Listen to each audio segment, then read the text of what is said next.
In the small weathered town of Port Harbor, Maine, life was dictated by the ebb and flow of the tide. For Ethan, a young fisherman whose life was as predictable as the morning sun, the ocean was his only companion. Since his parents passed, he had inherited their small two-bedroom cottage and his father's old fishing boat. He spent his days hauling nets, his hands calloused from the rough ropes and his face weathered by the salty wind. He was hard-working and honest, but his simple life made him an invisible man in the eyes of the town's young women. Every time he tried to approach a girl, the answer was always the same. "I need more than a boat and a cottage, Ethan," one said to him. "I want a life, not just a living." He understood their point. They wanted a man with a steady, salaried job, a man who didn't smell of fish and salt water at the end of every day. The loneliness was a heavy anchor in his heart, pulling him down every time he saw a couple walking hand in hand along the docks at sunset. But then there was Officer Sarah Hayes. She wasn't from Port Harbor. She was a Coast Guard officer, reassigned here from a bustling city, and she carried herself with the kind of professionalism and poise that made her seem untouchable. Her uniform was always crisp, her boots shined, and her eyes were a sharp, intelligent blue. Ethan knew she was the kind of woman he'd never even dream of approaching. She was a symbol of everything he wasn't: stability, authority, a world far removed from his small town. Her job often required her to check on the remote, rocky islands scattered off the coast, and for these missions, she would charter a local boat. It was a simple business transaction, nothing more. "Ethan," she would say with a curt nod, her voice all business, "I need a ride to that rock formation about 3 miles out." He would take her there, the silence between them as vast as the sea itself. He knew she was off limits, a beautiful ghost in his small world. Yet, with every trip, his fascination grew. He admired the way she handled herself, how she moved with confidence, and the fierce intelligence he saw in her eyes. He was just a fisherman, a forgotten man in a forgotten town, but he couldn't get her out of his mind. He was desperate for her to see him as something more than just a man who drove a boat. And in his desperation, a reckless, dangerous idea began to form in his mind. A plan that would either bring them together or destroy them both. He would find a way to make her see him. Days turned into weeks, and the trips with Officer Hayes became a predictable ritual. She would meet him at the dock, her gaze fixed on the horizon, a map in her hands. Their conversations were always brief and to the point, just a simple exchange about the day's destination. She was a professional through and through, and Ethan was just a means to an end. It was the emotional distance between them that was suffocating him. He would try to make her laugh, to get her to open up, but she would just give a polite, distant smile and turn her attention back to the sea. His feelings for her only grew with each passing trip. He saw past the crisp uniform and the cool demeanor, sensing a loneliness in her eyes that mirrored his own. But how could he, a simple fisherman, bridge the gap between them? The women of his town had already made their feelings clear, and she was in a different league entirely. This was why his mind kept returning to his desperate idea, the one he knew was crazy, but felt was his only hope. He started paying closer attention to her work schedule. He noticed that every few months, she was assigned to patrol the most isolated islands, places that were far from any shipping lanes or common routes. These were the trips she often took alone, to assess the true condition of the remote outposts. This was his chance. One blustery morning, Sarah arrived at the dock earlier than usual. "Ethan," she said, her voice firm against the wind, "I need to go to Stone Rock. I have a long day of checks and I won't be back until sunset." Ethan's heart leaped. Stone Rock was one of the most remote, barren islands in the area, a place with no regular visitors. This was the moment. "Right away, officer," he said, his voice betraying none of the turmoil inside him. As Sarah turned to check her gear, he moved swiftly. With a small, pre-selected wrench he had hidden under a tarp, he began to discreetly loosen a critical bolt on his boat's engine. It was an old engine, easy enough to tamper with. He made sure the damage wasn't immediately visible, but significant enough to guarantee a breakdown. The trip to Stone Rock was long and silent. Ethan's heart pounded in his chest, a mix of fear and twisted excitement. He was committing to a risky, possibly illegal act. What if they never got rescued? What if she hated him for this? He pushed the thoughts away. It was a risk he was willing to take. He believed that if she just had to spend time with him, truly see him, she would come to understand. After about an hour of her work on the island, Sarah returned, her face tired but satisfied. "All right, Ethan, we're done here. Let's head back." He nodded, put the boat in gear, and turned the key. The engine coughed once, sputtered violently, and then fell silent.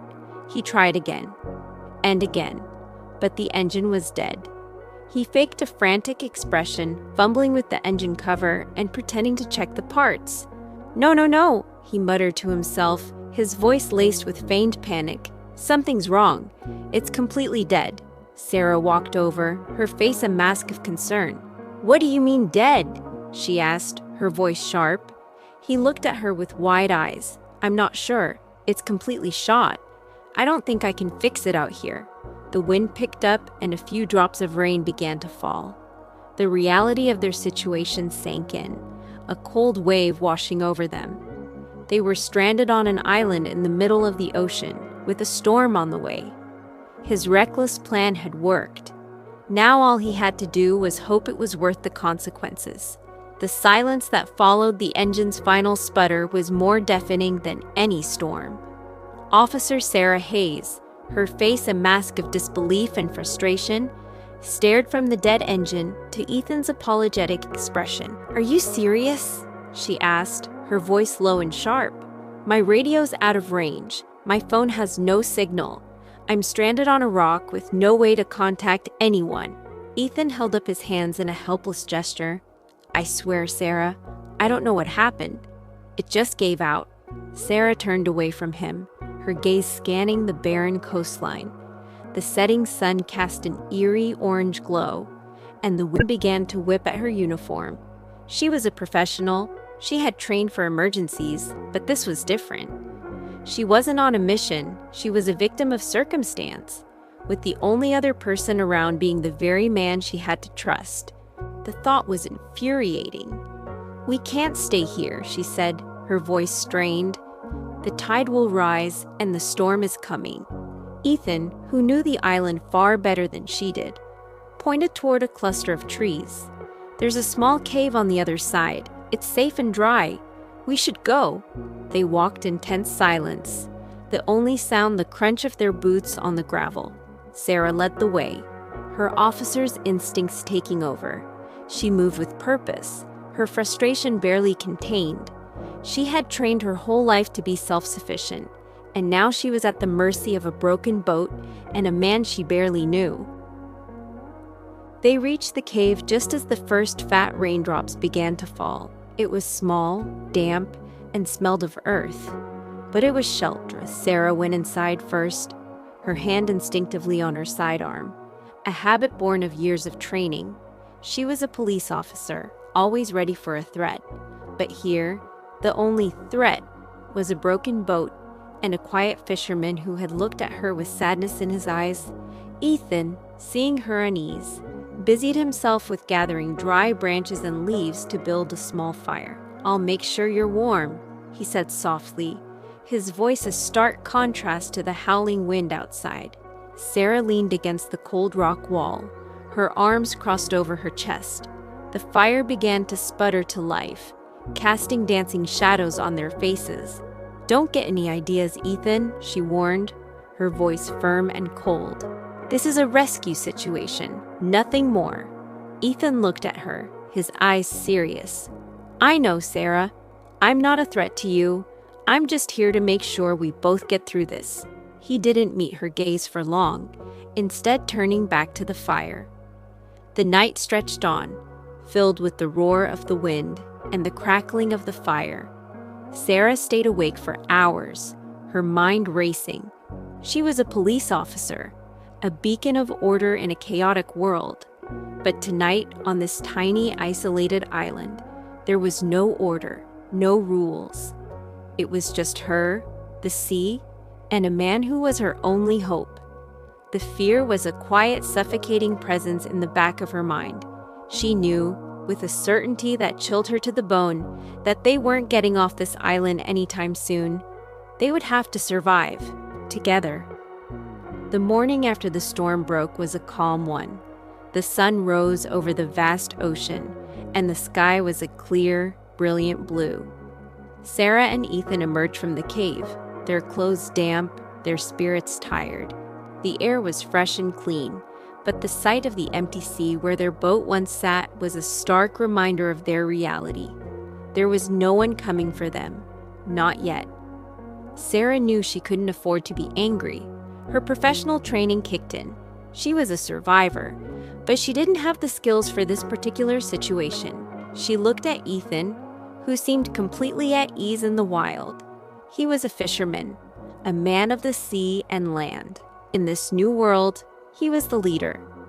"First, we need water and food," Ethan said, his voice quiet but confident. "The cave is a good shelter, but we can't stay there all day." He led her through the dense foliage, pointing out things she never would have noticed. "This is a freshwater spring," he explained, pointing to a small trickle of water from a rock. "It's safe to drink."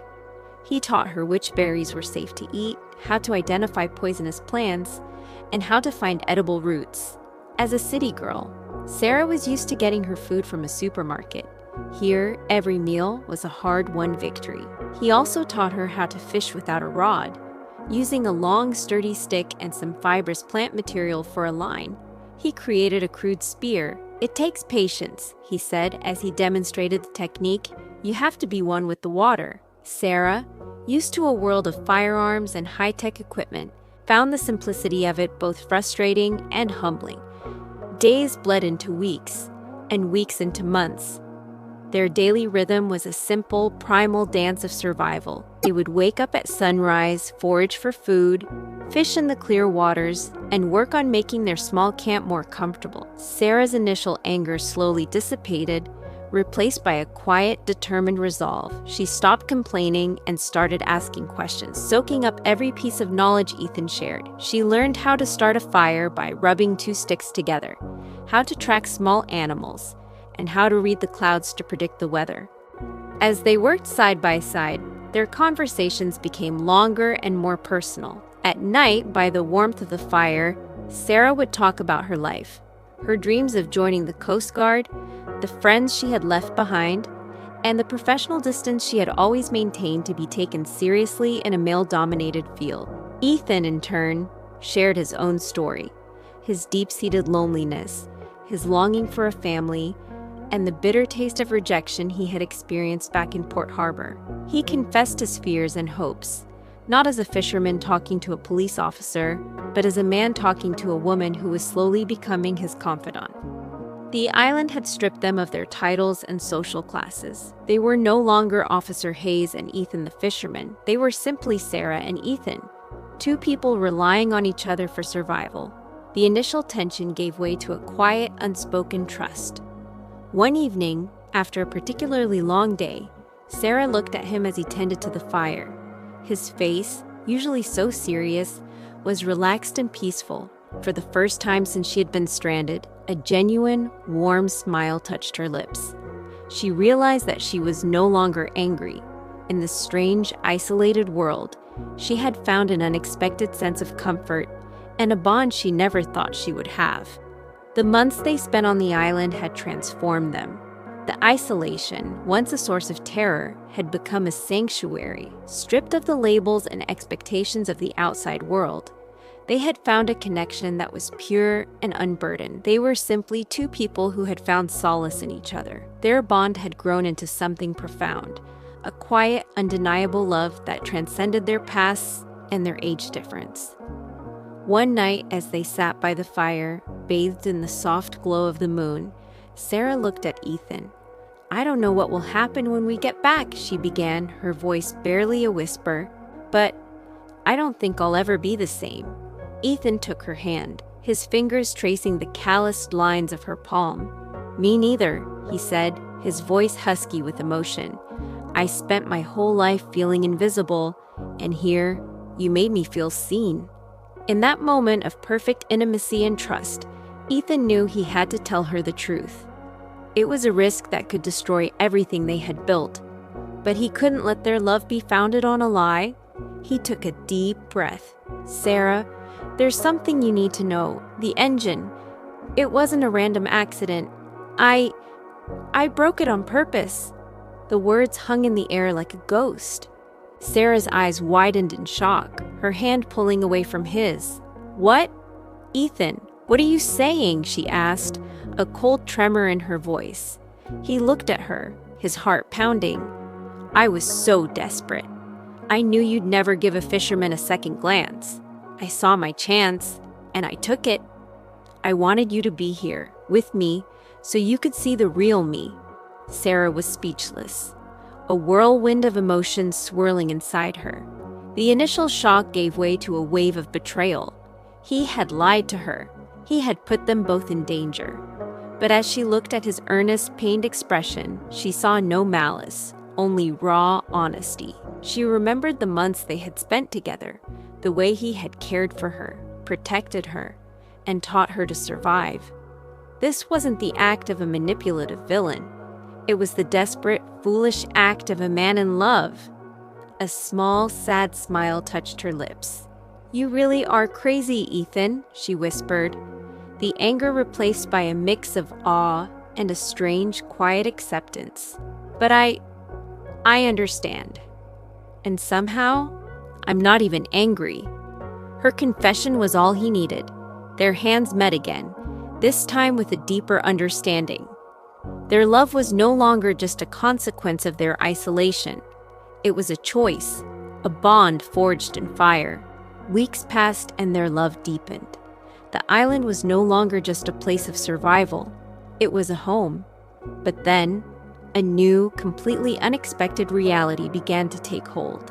Sarah started feeling unwell, a persistent nausea in the mornings, a strange fatigue that wouldn't go away. At first, she dismissed it as a simple stomach bug, but as the days turned into weeks, she began to notice a change in her body, the subtle roundness of her stomach, a feeling of life growing inside her. The realization hit her like a wave. She was pregnant, here on this remote island, with no one but Ethan. The news was overwhelming, a terrifying, impossible miracle. Her mind raced with questions. How could she give birth? What if something went wrong? But as she felt a faint flutter in her womb, her fear was replaced by a powerful sense of joy. That night, as she told Ethan the news, his face lit up with a mix of shock and pure, unadulterated happiness. He pulled her into his arms, his tears mingling with hers. They were no longer just two people stranded on an island. They were going to be a family. A new, precious life was growing inside her, a testament to the love that had been born out of his reckless act. They now had a reason to hope, and a new life to fight for. Months passed, and Sarah's pregnancy progressed. The once terrifying reality of giving birth on the island was now a part of their daily routine. Ethan worked tirelessly, building a small, makeshift cradle from woven branches and finding foods he hoped would be good for her and the baby. Their love, born from isolation and desperation, was now as strong as the ancient trees around them. Then, one quiet morning, a sound they had almost forgotten cut through the silence, the deep, steady thrum of a boat engine. Sarah and Ethan both froze. They ran to the shoreline, their hearts pounding in unison. On the horizon, a large Coast Guard vessel was approaching, its lights flashing in the distance. They had been found. After all this time, their rescue had finally arrived. As the boat pulled up to the shore, several officers emerged, their faces a mix of shock and relief. Sarah's superior officer, Commander Miller, was among them. His eyes widened when he saw her. "Officer Hayes, we never give up hope," he exclaimed. Then his gaze fell to her visibly pregnant belly and to the man standing protectively beside her. The commander's face, a second ago full of joy, now held a look of utter confusion. The return to Port Harbor was a whirlwind. The news of Officer Hayes' survival spread like wildfire, but it was the story of her pregnancy and her relationship with Ethan that became a sensation. The town, once so quick to dismiss him, was now fascinated by the man who had survived with her. The media hounded them, their lives suddenly under a microscopic public eye. Sarah's career was at risk, and Ethan's past as a poor fisherman was a subject of much gossip. But through it all, they stood together. In official inquiries, Sarah refused to file a complaint against Ethan, explaining that his act, while reckless, had led them to a happiness she never thought possible. Their love, born from a desperate gamble, had become something that couldn't be denied. A few months later, in a proper hospital, their journey culminated in a single, life-changing moment. Sarah gave birth to a healthy baby boy. The first cries of their son filled the room, bringing a joy so profound it washed away all the public scrutiny and past hardships. As Ethan held the tiny baby in his arms, his eyes filled with tears. "He's perfect, Sarah," he whispered, his voice thick with emotion. They named him Caleb, a name that means wholehearted, a fitting tribute to a love that had bloomed in the most unlikely of places. Sarah, after her maternity leave, returned to the Coast Guard.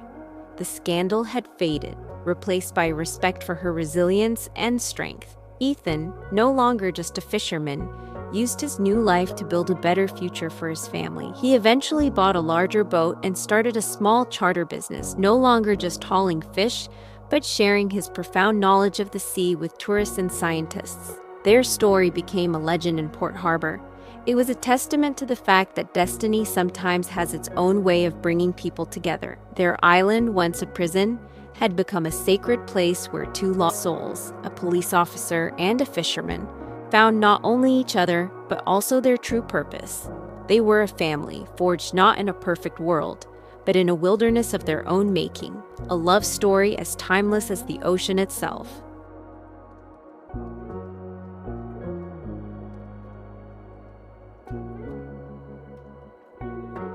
In the small weathered town of Port Harbor, Maine, life was dictated by the ebb and flow of the tide.